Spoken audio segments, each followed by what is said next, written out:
안녕하세요. 성남 원대항해과 박진택 원장입니다. 요즘에 치액과 항문 질환에 대해서 많이 궁금해들 하시는 것 같은데요. 치질에 대한 모든 것을 저와 함께 같이 영상을 통해서 공부해 나가시죠.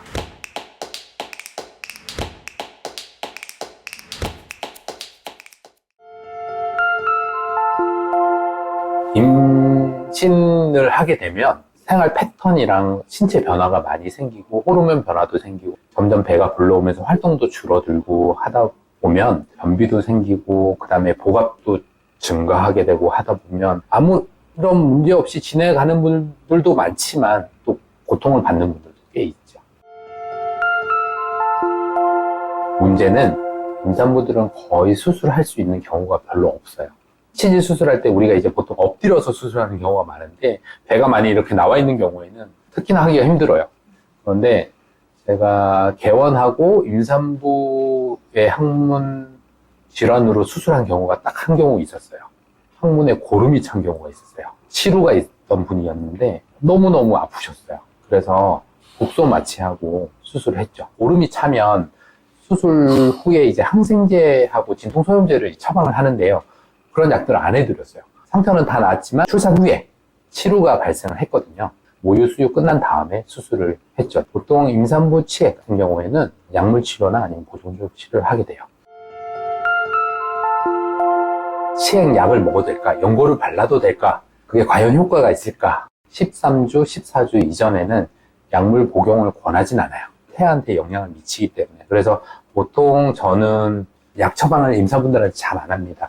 보통 좌욕 권하고 너무 심한 분들은 연고 처방하기도 하는데 치질 연고가 너무 다양해요. 마취 성분, 그 다음에 스테로이드 성분 이런 것들, 그 다음에 또 다른 성분들. 근데 그런 게 피부에 흡수돼서 태아에 미치는 영향이 아주 미미하긴 한데 혹시나 몰라서 그런 연고도 되게 조심스럽게 처방을 하거든요. 치질 연고도 보면 복합제 성분이 있고 단위 성분이 있어요. 보통 단위 성분으로 처방해요. 효과는 좀 덜 하겠지만.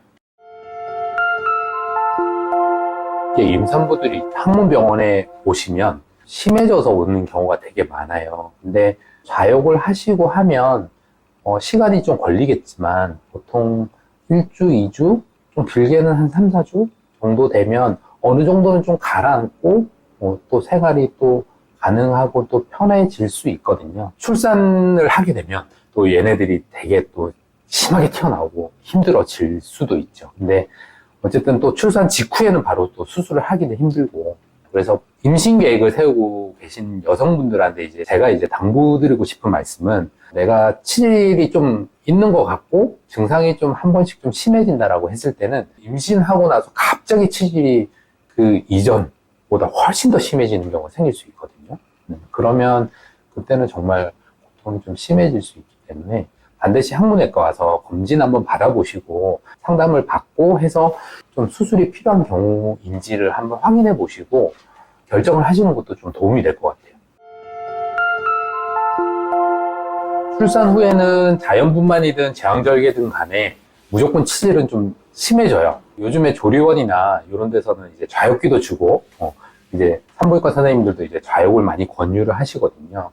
좌욕도 하시고 그 다음에 또 너무 심한 경우에는 이제 출산 후에는 수유를 하셔도 뭐 약이나 어떤 연고 같은 것도 좀 더 자유롭게 쓸 수 있기 때문에 그런 보존적인 치료를 더 좀 할 수가 있어요. 또 너무 심한 경우에는 뭐 수술적 치료도 당연히 가능하니까 그때는 좀 병원에 바로 방문하셔서 검사와 이렇게 또 상담을 받아보시는 게 좋을 것 같아요.